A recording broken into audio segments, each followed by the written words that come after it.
Okay. Well, JF, welcome to the podcast. Thank you, Arlena. Thank you for having me.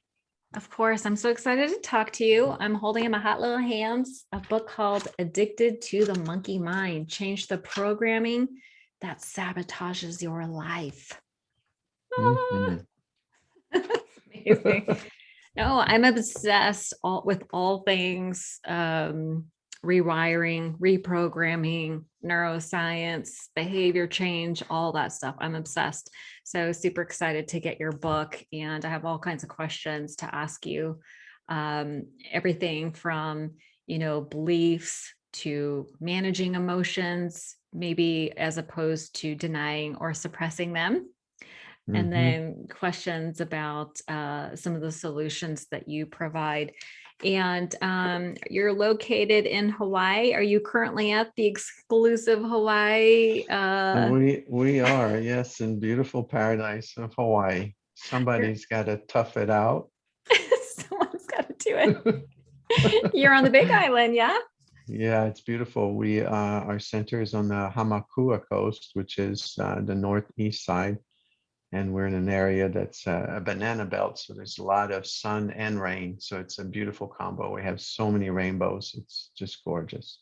Wow, that's amazing. How long have you been there?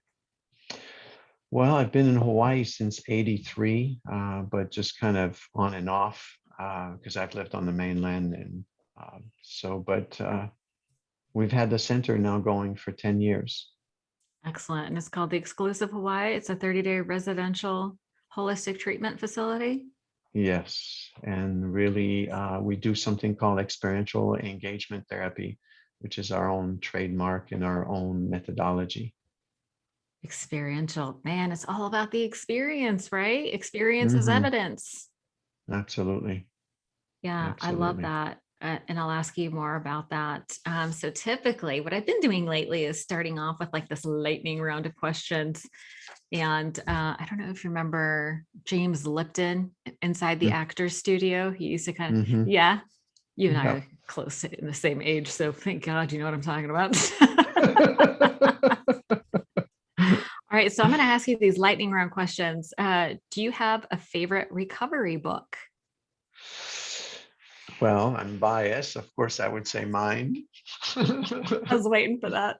Um, I think sometimes people don't necessarily consider books that might not be specifically related to addiction, but that can be extremely helpful. Like one of the classic is The Four Agreements, Ooh, good one. just because the principles in it are so strong.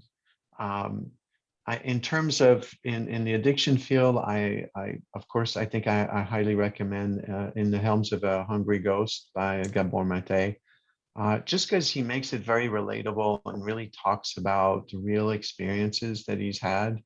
I think that's how I wrote my book, is just real life experience. That's what Yeah, makes it so powerful. absolutely. And I Um, notice you have lots of personal stories in here, which make it super relatable.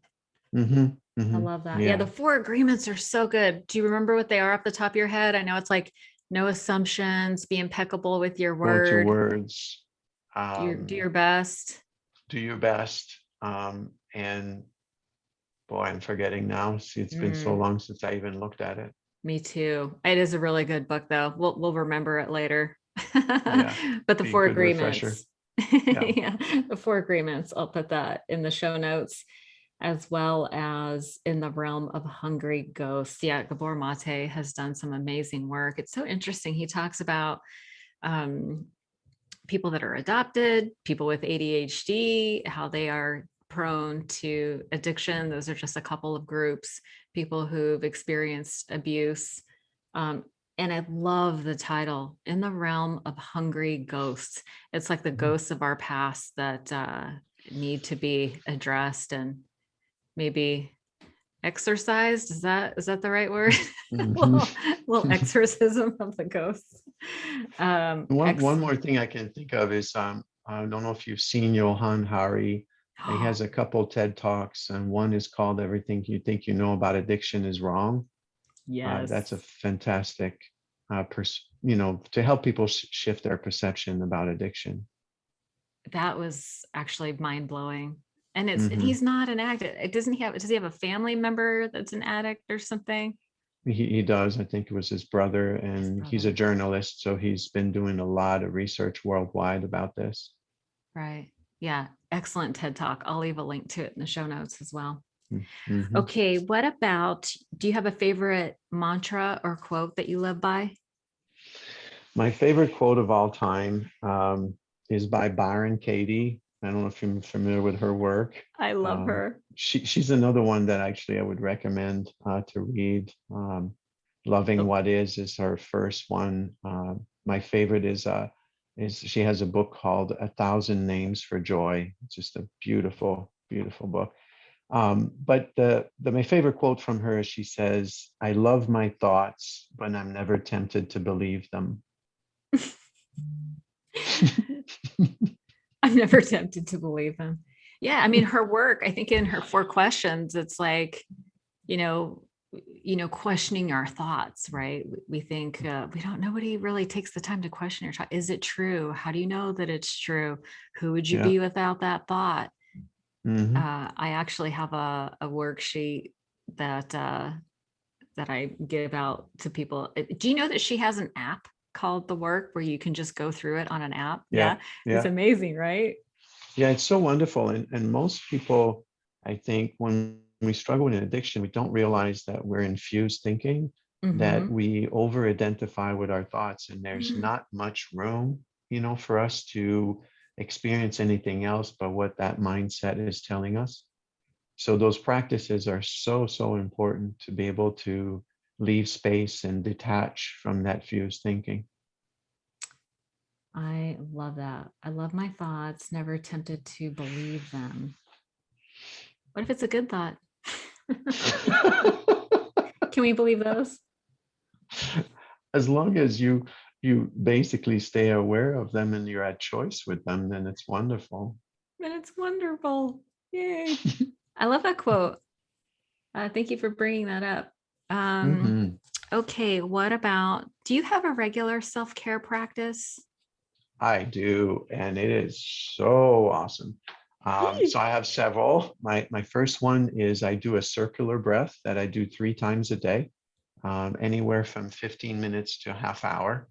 And it's a very specific way to breathe. If you watch dogs and cats, and they have their stomach moves back and forth like this, and this is called the circular breath.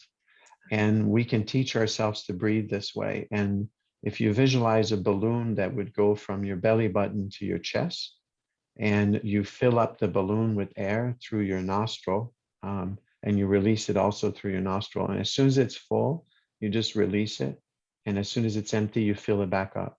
So there's kind of like there's just a movement that happens, and you're trying to find a rhythm. I usually sit in a chair, and I wake up, and first thing in the morning, that's what I do. I'll do it before lunch, and I do it before I go to bed. The program mind, the monkey mind, is usually most active when you first wake up and when you're going to bed. And the practice is to put as much attention on the movement of the breath and observe everything that rises up. And it's I've been telling people for years that a lot of people um, do these practices with an agenda, and it's really important to. The book talks about developing an observing mind, and this is one of the main strong practice to develop an observing mind because there's no agenda, and so the purpose is to be able to witness what rises up, and it's I call it my time to feel horrible about myself. Because that's I usually what love that. it's usually what happens. And I tell people, how about if you develop our mind, our monkey mind is just making us anxious all the time. 95% of what we think or we're stressed about never ever manifests, but in our mind, it's so real. And so if we are able to witness that mind, which is this practice of breathing is about witnessing that mind, Mhm. and it changes everything. It's people don't realize we're so busy using our logical mind trying to fix everything. We don't realize that if we just witness the insanity of our mind, we feel better afterwards.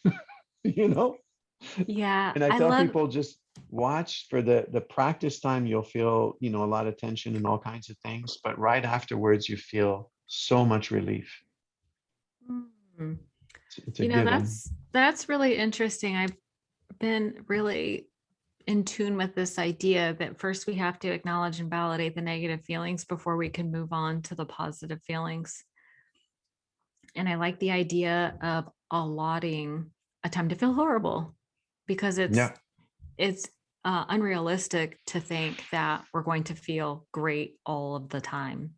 Right, right. And it's about, what we teach is so much about integration. Most people don't realize that we repress so much of our experiences, and that these experiences keep screaming at you. It's like, imagine if you had a child in front of you that just keeps throwing a tantrum, and you're either trying to ignore the child or you yell back at it. It's just, that doesn't work.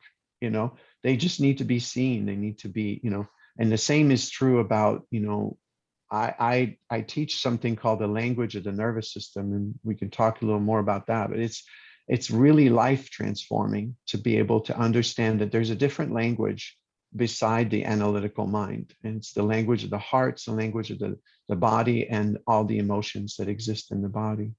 Amen. There's a book. Oh gosh, it's going to escape me now. But they talk about the issues are in the tissues. Hmm. You know. Yes. Ugh, I There's hate another being. great book called The Body Keeps the Score, That's which it. talks about that. Yeah. That's it. Yeah, the body Yeah. keeps Yeah. the Yeah. score. What's so Yeah. interesting is there's this idea that time heals all wounds. And I just feel like that's the biggest lie that we've been sold, right? I Hmm. don't think that time heals all wounds. I feel like the pain waits. It's like that screaming child that you were talking about, right? And Hmm. the voice gets louder and louder until Yeah. we address it and resolve it. So that's why I'm always like, let's find a process to acknowledge, lean in, and find out what those feelings are trying to teach us before we move on to, okay, well, now what? Right? Yeah. Acknowledge, process, resolve negativity, and then now what? Let's shift our focus into something positive. So I think that's a great way to address and manage negative feelings. Absolutely. So, okay, so you do the breathing. Do you do any other self-care? But do you pray, meditate, go to, I know you're in a There's recovery Yeah, center. there's two more that I would say they're very related. Part of it is about being engaged in the body. Okay, Okay. so another practice that I have, a lot of people, it's hard for them to sit and breathe in this fashion that I Hmm. was explaining, the circular breath. And one other thing that works extremely well is I recommend people get a little trampoline, one of those mini trampoline, Yeah. and you just set it up and have it in your office or in the corner of your room.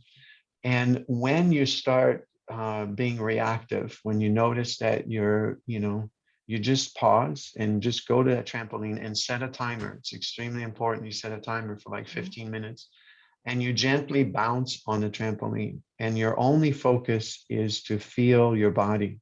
So just experience the bouncing back and forth. And again, what's going to rise up is the mind is going to go crazy, and your emotions are going to rise up and all of that. But just the fact that you're prioritizing your nervous system's experience when you do that. Hmm. And after you do these practices for a while, once you've done it like 10, 15 times, you will see an amazing change starts happening. Not because you're fixing anything, but because you're integrating your experiences instead of judging them, trying to deny them, implode or explode with it. So it's extremely life transforming. Another thing to do is, I often recommend people, especially people who have strong addictive behaviors, to go to the store and buy your favorite color pair of running shoes, like pick a specific fun color or whatever, and put them by the door. And when you get triggered or you get agitated, you train yourself literally to go put the shoes on and then just go power walk around the neighborhood. And as you're power walking, again, the agenda, you have to be careful. A lot of people, when they do those things, they think of exercise or losing weight or any of this. This is none of that. Your focus of your attention is super important. And what you want to focus on is being in your body. So just notice the air that is going in into your lungs, notice nature around you, and just walk and walk and walk. And notice the emotions that are present in your body, and notice the thoughts that you're present in. But you're not trying to fix anything. You're just saying, hey, I'm going to spend 15, 20 minutes, again, just power walking, right? So those practices are truly about learning that it is safe to be in my body no matter what is happening, because an addictive behavior is about numbing what's going on in the body, right? And we want to change that habit. And those three powerful ways to do this, the breath, the trampoline, and the walking, are instantaneous. So we have to realize that when we drink, when we use drugs, in whatever food, sex, it doesn't matter, all of those things tend to happen pretty rapidly. And so if you don't replace it with practice that are instantaneous, it's going to be very, very challenging. Super challenging. I love that. Three very practical solutions. Man, I notice like I do have an agenda. I go for a walk and it's like, I'm going to try to get some steps in. I'm going to try to process my feelings. But even that is an agenda as opposed to just feeling and noticing. Yeah. I can't. And thank you for pointing that out, because this is exactly why people fail even using those practices, because you have to really, really focus your attention in a very specific way. And the focus attention is about witnessing. It's not about fixing. It's not about changing. It's not about losing weight. It's not about any of that, right?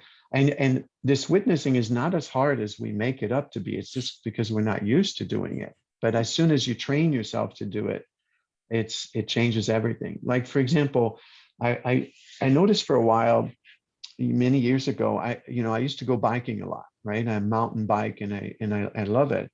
And I started noticing that when I thought of biking, I didn't feel happy.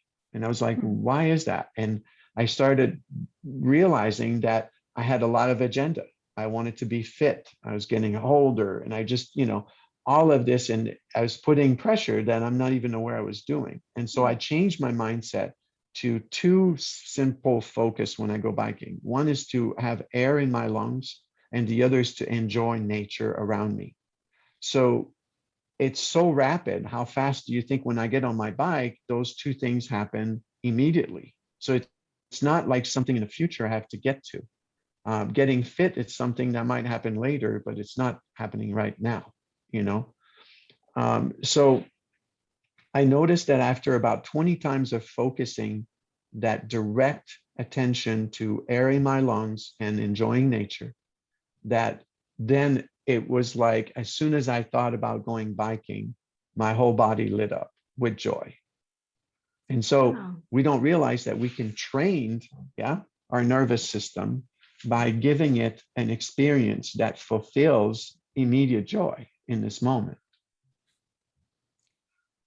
It's interesting that you put numbers on it. You mentioned 10, 15 times on the trampoline, maybe 20 times of the,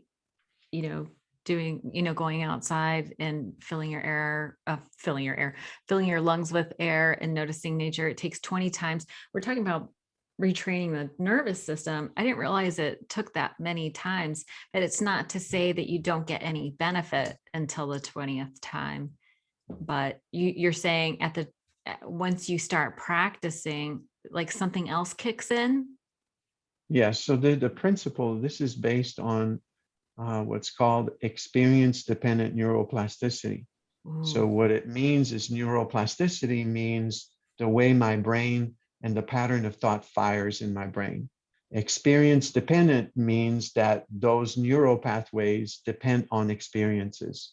So right now, we're not even conscious that we are programmed to think the way we do. Right. And we've adopted those ways of thinking about ourselves and about the world, and develop protecting mechanism oftentimes that we operate from. And all of that just happened to be, it seems like a rigid way of thinking, because it's been reinforced so many times. Right. So the true way to change a mindset has to include the body. It has to include experiences. And so, for example, at work, we do what I was talking about, experiential engagement therapy. And once you learn skills and you're able to take those skills to navigate a fight or flight response, you then create a different outcome. And that's that new outcome starts to create new neural pathways. So the old ways of, you know, the, the brain pattern unhooked and rehooked in different ways. And so this is why people fail so much of the time, because even when you go see a therapist, so much of the therapy is cognitive behavioral therapy. There's very little application. You know, we hear this all the time. People say, I don't understand. I've been in therapy for 5 years. I've been to 3 programs and I still can't stop drinking. And we say, well, yes, your nervous system is never changing. So your mind, you might understand things intellectually, but that's not enough to create the change, right? It's like you can't learn to ride a bicycle by talking about it. It's you Exactly. know, you have to get on it. And the same is true to create new neural pathways in the brain. Yeah. And that makes perfect sense to me. I know the dopamine reward system is very dysfunctional when we first get sober. And it falls in line with how I think of, you know, rewiring that dopamine reward system with the experience dependent neuroplasticity, because dopamine Mm-hmm. comes after the action.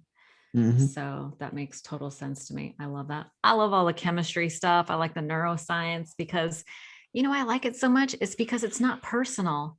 Right. And I Mm-hmm. think a lot of times people are walking around with all this shame and guilt about their addiction and how they behaved while they were on it. And why can't I change? You know, when we break it down in a science model, it's impersonal, right? It's Right. just a Yeah. law of cause and effect. And when we start doing things differently, we get different results. Yeah. But definitely understanding the mechanics is super helpful. Um, I I'm so interested in everything you have to say. I forgot about my lightning round questions. um, what's one thing you wish you knew when you first got sober? Oh, I think the biggest thing is that, I mean, I think it's related to shame, that this wasn't my fault. Yeah. I think if there's something to communicate, you know, I often say or ask people, you know, let's say you've been sober for a while, and if you relapse, what's the worst thing you could do? And people who develop enough awareness will tell you the worst thing I can do is shame myself. Mhm. And so that's the recognition that the pattern that repeats the behavior of the drinking is the shame. So the drinking is a symptom, but the shame is the source of where it comes from, right? So Mm. we live in a society where we use shame as a motivator to change ourselves. And all it does is it's part of the issue. And this is why the nervous system is so important to pay attention to, is because shame is a promise. Okay. So shame is the promise that will make me a better person. But the result of shame doesn't make me a better person. The result of it makes me feel worse about myself. And so those two don't match. So imagine that people are that are have a strong addiction are using shame in a way that they're buying into this promise. I oftentimes say the visual, imagine you got a donkey and you're holding a stick with a carrot, you know, at the end of it. And the donkey is just thinking he's going to get to the carrot, but he never does because you're holding the stick, right? You're walking around. And so the same is true with shame. That's what happens to all of us, is we've been conditioned to believe that if we are hard on ourselves, if we crack the whip on ourselves, if we judge ourselves severely, that somehow it's going to help us change. And it's very unconscious for most people. Mhm. And there's different varieties of shame. They're not all the same. And so we numb it out very quickly with alcohol. So therefore, we don't have the experience of shame. We only have the promise of it. And that's the real issue. So I wish if I had understood that earlier, it would have changed everything. Even the That process of it can change the process of getting sober. absolutely 100%. I've heard that you can't hate yourself into wellness. That doesn't work. Makes sense when you even hear it out loud. It sounds absurd. It does, but you're right. Most of the thought processes are very subconscious and happen so fast. They're difficult to notice, which I see why all these practices you're talking about are about noticing, like slowing down and noticing. Hmm. Brilliant. I love it. What do you do for fun? Oh, I do so many things. You're in I've Hawaii. always, You have lots of yeah, choices. we do. We're spoiled. Actually, it's funny because I'm French Canadian, so I'm from Montreal originally, and so I played Triple A hockey all my life, and that was like my Oh, biggest thing, you know. there's no Um, ice in so Hawaii. so there's no ice in Hawaii, so I actually replaced it with surfing, and so that's a pure Oh, joy to be out in the element. It's just so joyful. um, I'm sort of I just love reading so much. That's a big passion of oh. mine. And I'm just I see myself as kind of like a ninja of self-help, personal growth. You know, like I Of just can course, never get ninja. it. Yeah, I just That's the can first never thing I get thought when enough. I saw you. Ninja. I'm a That's ninja funny. of the monkey mind, you know, The it's monkey this mind. mastering this understanding. And so I just really love reading. And I also really pay attention to even what I watch in terms of shows like on Hmm. Netflix or, I find shows that are feeding sort of more consciousness. Mm. Like one of the greatest show that just came out recently is called Zoe and the Greatest Playlist. I don't know if you've seen this, Uh-uh. but it's kind of like that would be if you gave me a choice of a superpower, that would be it. And I think it's because I already sort of possess some of it. What's the But superpower? the superpower is that she goes through an X-ray, not an X-ray machine, but an MRI machine, and there's like an earthquake at the same time as something, and it makes it that for some reason that when she's interacting with the people around her, when they have strong feelings, they burst into singing a song. Oh. And she's the only one that can hear it. And so what happens is she becomes deeply connected with people because she knows the truth about how they feel and what's going Oh, on for them, you know. So interesting. so talking about a superpower, like I'm always amazed of how much we repress ourselves so much to want to belong. But in reality, the very thing that connects us is the way we feel, right? And Right. just being honest and authentic with ourselves. And as soon as we tell the truth, it connects us, even if it's uncomfortable, you know? Mhm. So Yeah, yeah, so I make an effort these are all fun things for me. that is fun. There's a lot of great shows like This Is Us was one, and so they're just um, they're inspiring to teach us how to be more present with ourselves and more real. I see a reoccurring theme, being present. Hmm. I like it. Awesome. Well, I'm a little bit curious about your own personal experience of how we got here. So I think it's brilliant the work that you're doing, but typically people don't dedicate their lives to recovery unless they've had experiences themselves. And it's my understanding. So you struggled with alcoholism for a period of time. Is that a fair statement? Oh, yeah, it's an understatement. So I Yeah. come from a family. My dad was an attorney. He was, I'm the first one to break the cycle probably for many generations. My father was an alcoholic. My grandfather, my great grandfather. It goes down the line. Um, and I, you know, I remember my dad when I started drinking and doing drugs when I was 12 years old. Mm. And I just, I'm sure like many people, there's so many things when I look back and it's a wonder that I'm still alive. The crazy things that I remember doing. Like I remember taking my first drink where I pour a really tall, we had stolen a bottle of vodka from my mother's cabinet and we poured an entire glass of vodka and downed the whole thing. It was just Oof, like, you know, dangerous. a, only a troubled teenagers would do such a thing, you know. Um, and that was like the beginning that just did not end for probably, I was lucky enough for me. I don't know if it's lucky, but I guess I did a lot of it early on. So this was, my drug abuse and alcohol abuse lasted from about the age of 12, 13 to about 27 years old. Okay. Um, and I think a lot of it when I look back, Johan Hari in his research, and Brené Brown talks about this as well, that the main two causes are isolation and shame. That those two things, if they keep going, they really perpetuate aggravation, and then we need to get relief, and we seek relief through drugs and alcohol. So I think I was a troubled teenager. Um, I was I was confused. I was left to my own device. Um, I don't know. I think that generation happened a lot where both parents were working and the kids were just, doing their own thing. Um, so yeah, What do you feel like you were confused about?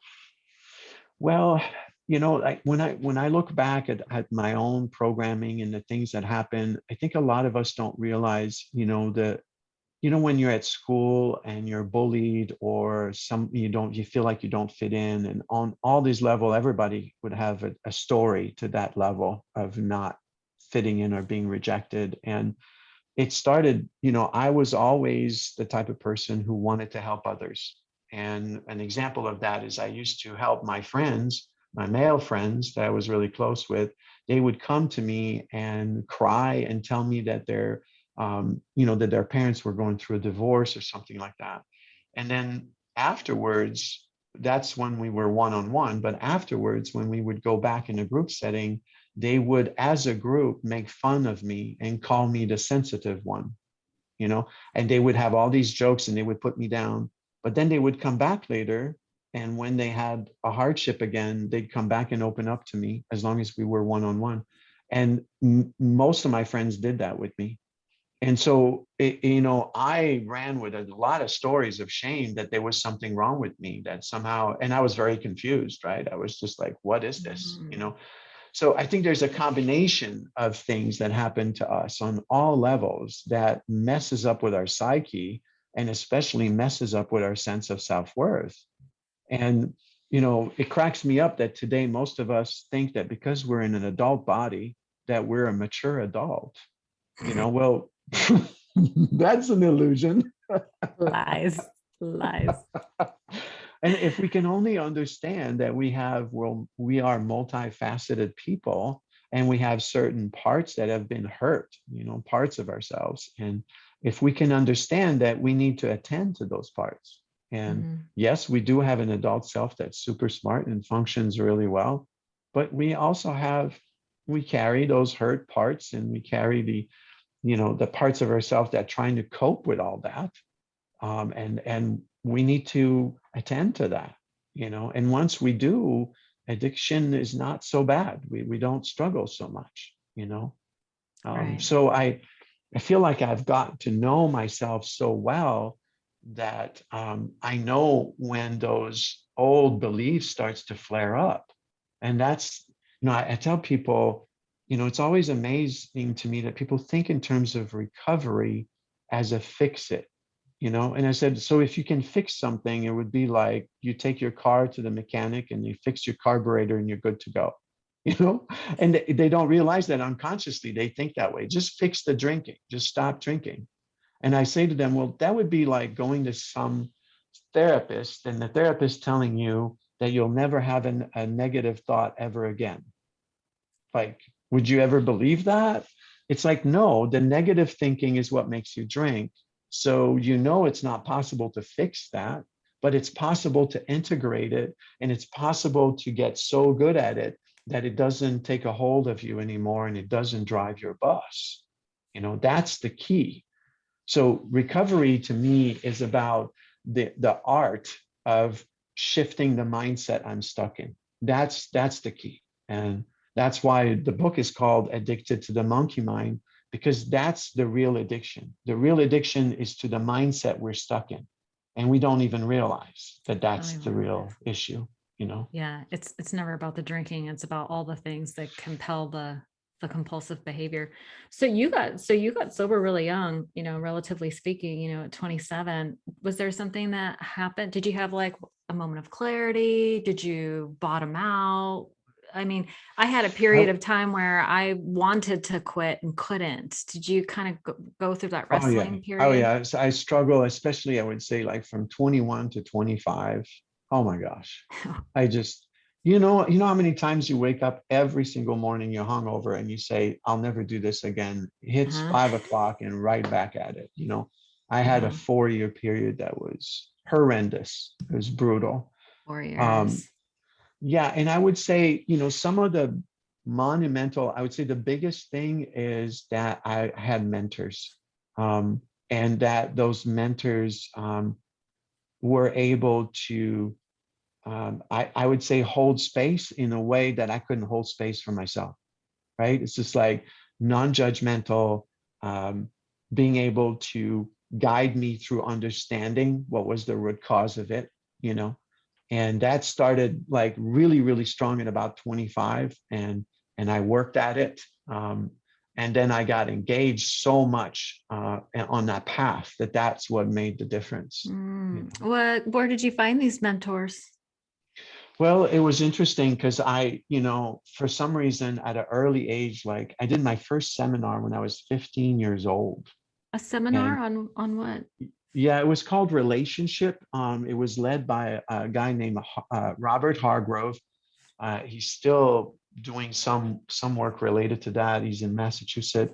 But there was a big organization in the 70s called EST. I don't know Oh if you ever yeah. heard. Yeah, oh Yeah. yeah. And it was a derivative of EST. He Ah, started in EST and then he butted heads with one of the leaders of EST and started his own organization. And it was very, very profound because it was about beginning to understand how to shift things exponentially, right? How got to it. be more present. But I was so young, it's kind of hard at 15 to expect that I would have enough maturity to even process all of this. But that Mhm. opened the door, right? That opened the door for me that when I would have moments of clarity and moments that I would be sober, I would go and do more seminars. I would do workshops and different things. And I wanted to learn about myself. So it was kind of woven into it. Interesting. But Did you get into like Tony Robbins and the whole mindset shifts? I've got never into Tony Robbins specifically, but he comes from the NLP, neuro Right. linguistic programming. So Yeah. I did a lot of seminars that were founded in that, and that was very influential for me. Yeah, So I do NLP. I'm like a practitioner of mm, that and tapping and things like that. And it's yeah, really EFT, fascinating. Yeah. yeah. That's really cool. Okay, so you started doing these seminars at 15. Did your dad take you to one of these things, or how did you get introduced at so young? No, my dad was completely absent. It was interesting. There was this woman where my girlfriend and I at the time were babysitting her little boy, and she was part of that organization. And she would come Oh, home when we were babysitting this boy, and she would just be beaming with light. And her and I were like, "What is going on with this are woman?" you? She's What are just you like, on? and so she introduced us to this. It was interesting because my mother still to this day, she's 84 now. And, she said that I got the whole family to do this, Oh, you so did. yeah, it was amazing because I was so troubled and I had a year that was really profound where I got better and things were like, booming for me, from, Wow. I think it was like 15 to 16 when I did it. And it didn't stick because I didn't have the maturity to carry it at that age. You needed some experiences to Mhm. apply it to. Yeah, yeah, I did. But it's interesting. I mean, I can see like just an outside observer, like that you had the superpower at a really young age, of being empathetic. And maybe that comes from being an adult child of an alcoholic. Hmm. You Yeah, gain these abilities to have a level of empathy out of survival, right? yeah, And, absolutely. and your friends intuitively knew to come to you for that, but at the same time they were probably embarrassed and ashamed, so they had to persecute you in some way. That had to be what a mind job that had to be. Hmm. It's Okay. amazing when we all look back at our teenage years. I think that if we paid attention, we would see those literally horrifying experiences that we don't realize how much it impacted our psyche, you know, Mhm. and Yeah. how we treated ourselves. It's really unkind. Yeah, I mean, the amount of responsibility we assign ourselves is ridiculous. Like as Hmm. children, I guess on some level we feel like we're adult and responsible and mature, but we're really not. Like your brain isn't even done developing, I think, until like your late teens, early 20s, something like Yeah. that. Like you ain't, I think it's even until you're 25, really. oh, really? Like your brain's Yeah, not done cooking. You're not, you can't, that's right. it's not even done growing. Okay. So at 27, what happened that you were like, tell me about your last, like, what was your last, I was going to say your last drink. That doesn't make any sense.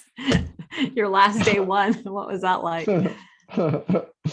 um, there was a couple of pivotal moments.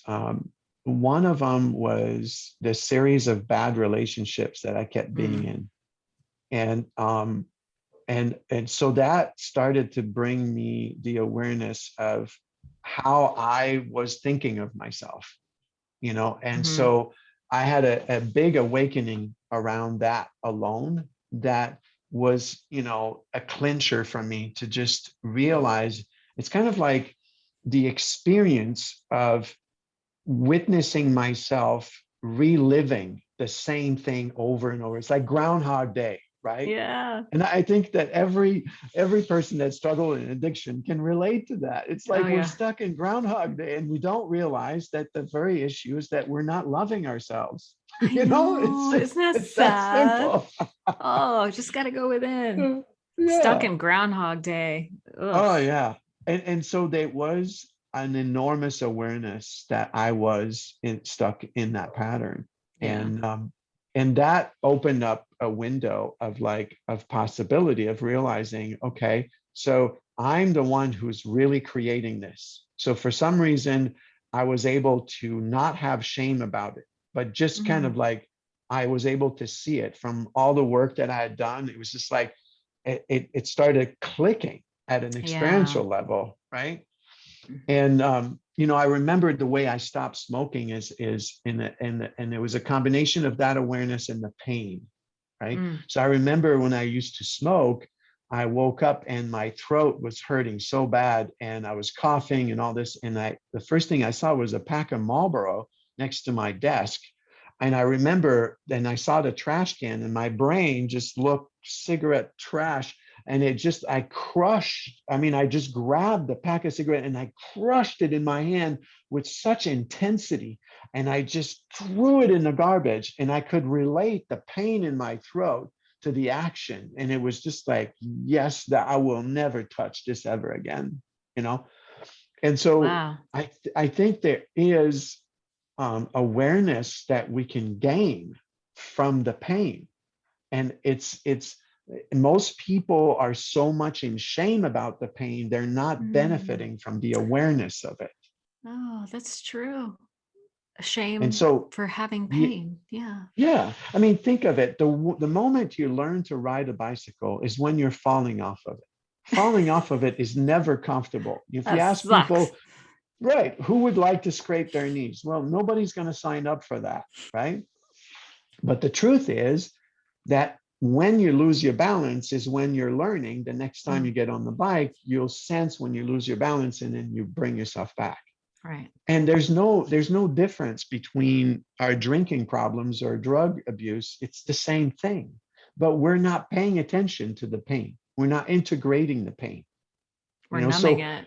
we're numbing it. And for some reason, that's what happened to me, is that I was able to, I don't, at that time, I wasn't conscious that that's what I was doing, but I was able to integrate this pain. I was able Mm. to literally own it without shame. And Yeah. suddenly it gave me the power to just stop. It's just because it is that simple. It's Well, integration. yeah, and you did a lot of groundwork too. I feel like the groundwork is really important, and there's a lot of stigma around people who, quote, relapse, right? Well, that's horrid right there. What you're saying, the way we measure success is horrible because I it feels know. shame, right? So it's kind of like, okay, do you measure success? Did you drink? Yeah, I did. Okay, you're a failure. Oh, I am? Yes. Okay. So, well, since I'm a failure, why don't I have a drink? So I'll have a drink. And then why are you a failure? Well, because you had a drink. Well, wait a second. I just drank because I was a failure. Well, which ones come first? Am I a failure or did I drink because I'm a failure? And it just doesn't stop, right? And Yeah. so we're not measuring, right, our growth in a way that is conducive to recovering. So Right. imagine if instead you were able to measure the process of how you're handling your shame. If you're watching Much that, better.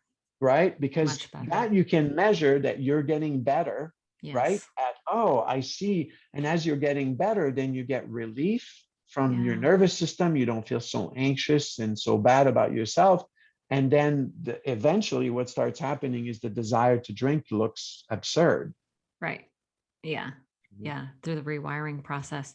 So when you when you quit at 27, did you do any sort of formal 12-step program or how did you stop?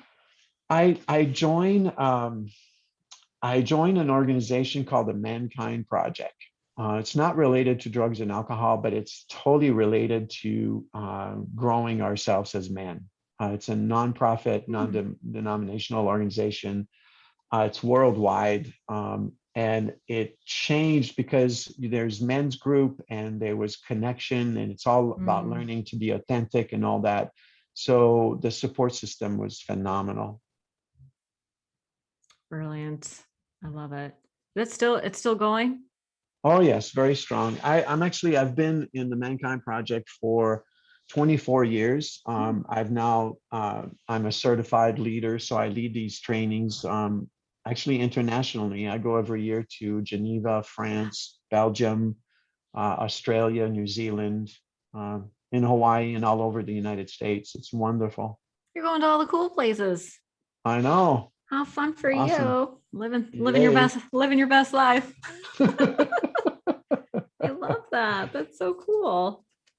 Yeah. Okay, so that's how you got sober. And so you've dedicated your life to helping others. It sounds like you were built to do that from a very early age. And now you're running the exclusive Hawaii. You wrote this amazing book, which we kind of ran out of time to talk about.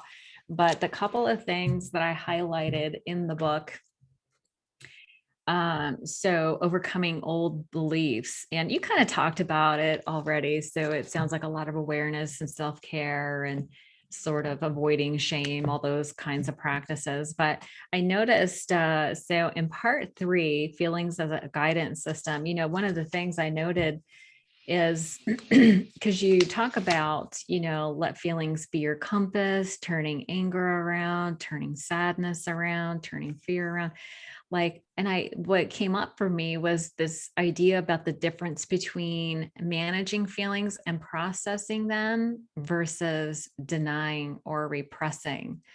Because it's, when we feel bad, the first thing we want to do is change it, right? And so it Mhm. sounds like this process that you offer is more about processing the feelings to resolution, like acknowledging, validating, all that kind of stuff. Can you tell me a little bit about how to transmute those feelings in a positive, healthy way rather than denying or suppressing? Yeah, thank you for asking. It's such a huge part of um, what can make the difference for all of us. So the principle is this: is that um, our beliefs create our reality and our experience. The issue with beliefs is if I ask you how many thoughts do you think you've had since you woke up this morning, it's an enormous amount. And feelings are not the same as thoughts. They're not as complex. So the basic feelings are, we call them mad, glad, sad, fear, shame, or guilt. And so, you can pretty much narrow down your experience to one of those 5 feelings. So glad is not just, happy, jumping up and down. It includes being regulated. It includes being peaceful, all of that. That falls into that category. If you're irritated, that falls into being angry, right? And mad. And so if you're hurt, that falls into being sad. So if you begin to understand just simply that there are five basic emotions and they live in your body. And since the belief created the emotion, then, and there's too many beliefs and too many thoughts to track, but since the belief creates the emotion, it's a lot easier to use the emotion to go back to your belief. So what I say to people oftentimes is if you want to know what you believe, ask yourself how you feel, because your feelings telling you what you believe, not your thoughts, because that's the result of the belief. So most of us don't understand that emotions are one of the highest form of knowledge. It's one of the most brilliant, intelligent system that we possess. The issue is we're raised in a society that shames emotion. And so therefore, we are numbing out this very system of intelligence, right? So there are two main things people do with their emotions is one is they implode with them, and the other is they explode with them. And they think, there's even people, it's shocking to me, that do anger management, that all that does is, initially it can be good to have what we call the bioenergetic movement, which is like for a depressed person, the way out of depression, because depression is the inability to have any emotions. It's just over identifying with thinking to a high level. So a person that's depressed, if they get angry, they'll snap out of depression. And you'll see if you watch it without fail, and it doesn't last because they go right back to judging and being analytical about it. But emotions have that power. So you want to be careful though, because reigniting emotion, creating movement with them is a good thing. But you don't want to keep yourself in this mode of constantly being angry or just, acting out your anger, because that's kind of like you experience a temporary relief, right? So most of us don't know how to integrate our emotions. So sadness, hurt, and fear and anxiety, all of those are belief system, basically. So let me give you an example. One of my main programming that I think a lot of people suffer from, but when you understand your specific programming, you learned to manage it through your emotions. So I'll give you an example. I spent the majority of my life being so anxious, and I was anxious about money. I was anxious about business. And my mind was over identified with anxiety, and it was constantly looking for things to be anxious about. So I remember even with my kids, when my daughter was really young, she's 22 now, but when she was really young, she would have to say many times at the dinner table, Dad, Dad. And it was like, oh, what? It just was not present, was not listening, was not even there, And what was I doing? So if you look at the way I was raised, okay, my environment was anxious a lot. My mother was anxious, my sisters were anxious. And the belief that was formed is that if you're happy, you're not responsible. But if you're anxious, you're responsible. And so that's the belief that was inflicted into my nervous system without being fully conscious of it. So when I'm accessing anxiety, it's actually a belief that's saying, hey, you need to be responsible here. You need to take care of this situation. And the way to do that is to get anxious. So if I integrate this emotion of anxiety, which is the tools that I just talked about earlier, the circular breath, the power walk, the trampoline. And when I get anxious, I use one of those simple practice. And what I'm going back now, I can identify very rapidly, which is when I get anxious, I immediately can take the shortcut and go, oh, I'm trying to be responsible. I'm trying to be the guy who's taking charge and it's like verifying the validity of that belief once, and you cannot get there unless you're willing to experience the anxiety, right? Which is most addiction, that's the issue.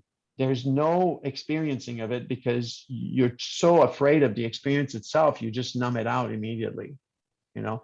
So now I'm an expert because I have verified this belief so many times that it's completely absurd to, when I'm anxious, it doesn't make me more efficient. It doesn't put more money in my bank account. And it sure doesn't make me feel more connected with the people around me. you Right. know? Yeah. Quite the opposite, right? The anxiety causes separation. Yeah. Yeah. Yeah. Because when I'm anxious, I'm not my best self, and nobody likes that. Yeah. Nobody wants Yeah. to be around you. Yeah. No, that's really So good. once we use, it's a matter of identifying what are the primary emotions that rises up for you, Mhm. and how does that connect to the program way of thinking, the way you were raised, inflicted particular belief system, and they're different for different people. Right. Mine was related to trust. It's like the inability to trust. Mm. So a lot of people have that if you're raised in a volatile environment, in an environment where it's always stressed out. You start adapting and unconsciously believing that that's the way to be in order to survive, is to be stressed out. you Right. know so other families, for somebody else, it might be radically different. It might be that you're constantly taking care of everybody.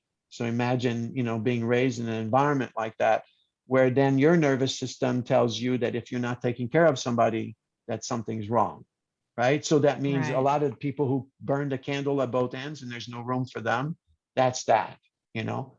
So there's all these different ways in these program ways of being, and they all manifest through our emotions.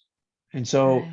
if we can just learn we used to have that witness, that process of intelligence, because if you look at a 5-year-old, the 5-year-old will go from mad to glad, back to mad, back to sad, back to glad in 5 minutes, Mhm. right? Yeah. So the main difference between us now, because we used to have that system of intelligence of being able to honor the emotion, integrate it, have it, and move on.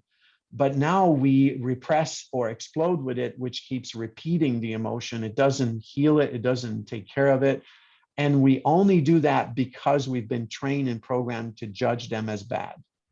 You know, Exactly. Yeah. when I ask people out of the 5 emotion, which one do you want? Mad, glad, sad, fear, shame?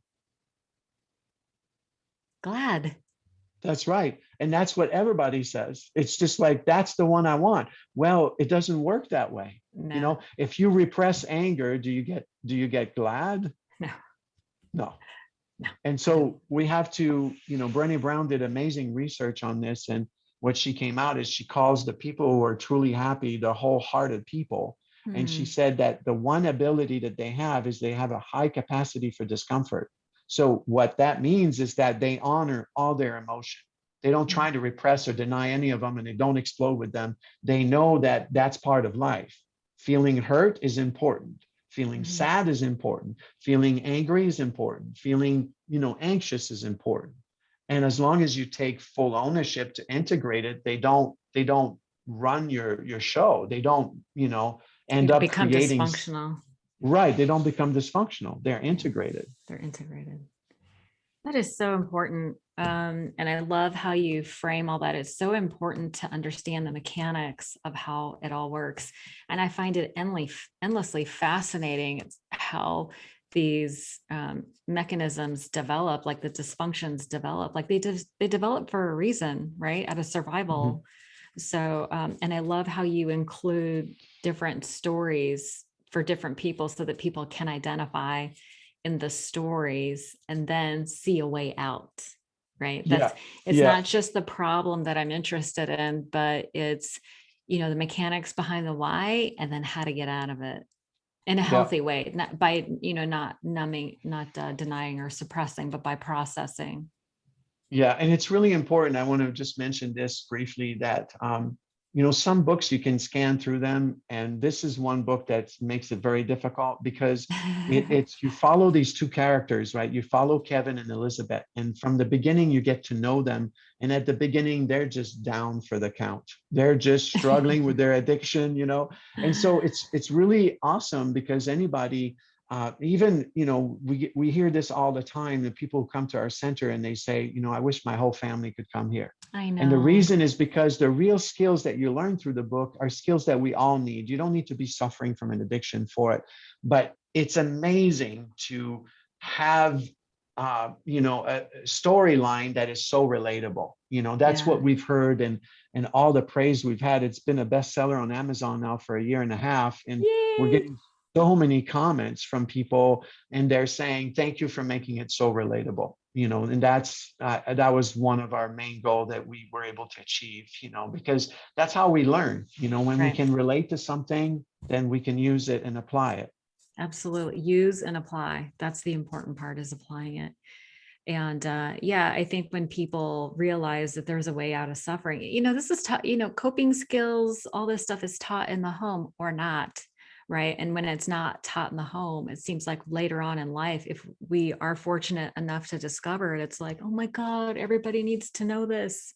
Right. That Yeah. seems to be sort of the reoccurring theme, or the reoccurring battle cry of people in recovery, is these are skills that everybody needs to know. So I'm glad that, this is a great book. I'll leave links to the book in the show notes. And if people want to get a hold of you, what's the best way for people to reach out to you or learn more about your program?